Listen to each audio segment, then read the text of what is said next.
we're back to working on the helix. We already got the main blades, tail blades, canopy off. We started to loosen up some of the wiring. I pulled the muffler and we're getting ready to drop the engine on these. It's really easy.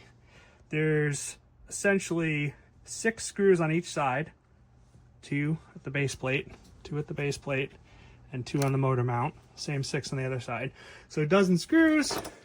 I just zipped them off with my trusty DeWalt gyroscopic screwdriver. They come off really fast. Disconnect 2 leads. There's a wire for the headlight, and there's a wire for the governor sensor, which are just on servo connections that are held in place with keepers. Disconnect those, and then what we do is we lift. It literally comes off that easy, and the frame can just sit, and now I've got the whole engine sitting on the landing gear ready to work on it. So again, we're going to give this thing the usual clean up, tune up. Going to pull the plug, clean it up, going to wash the air filter. While it's here, I'm also going to take the bottom case off and replace it with that lighter one and a new muffler. Just check and clean up the clutch. Now, difference between guys flying nitros is the gas engine uses the same clutch that's used in the Zenoa RC car engine, and it's very similar to the clutches used on chainsaws and so forth. So it's extraordinarily heavy duty. It'd be very rare to actually ever wear one of these out at all. You can see how thick the shoes are and how heavy the spring is. So usually I just check it and clean it. If everything's still good, you know, the pinion side bearings are still good, put it back together. Moving on. I showed you before that we dropped the engine, and what I did is on the bottom of the engine case, there's 4 large M5 screws that hold the case on, and that is screwed through to the bottom plate. So there's the bottom plate on the landing gear. So pull those screws, take the landing gear off, and then there's a couple more Phillips head, and the engine case just comes off. Now you can see I've got the engine out, and it's just sitting on the pull starter. So there's your engine, right? Weighs a few pounds. And this, you can see, if you're ever interested, on a gas motor, unlike a nitro, we don't have a glow plug, we got a spark.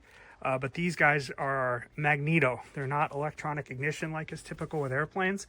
The difference is a magneto, you have fixed timing. So they don't idle as nice because the timing has to be fixed for high-speed operation. But since we're running governed on a helicopter, the timing can be optimized for running at 13,000 RPM. If the idle's rough, we don't care. It's not like a plane. We care about the transition, right?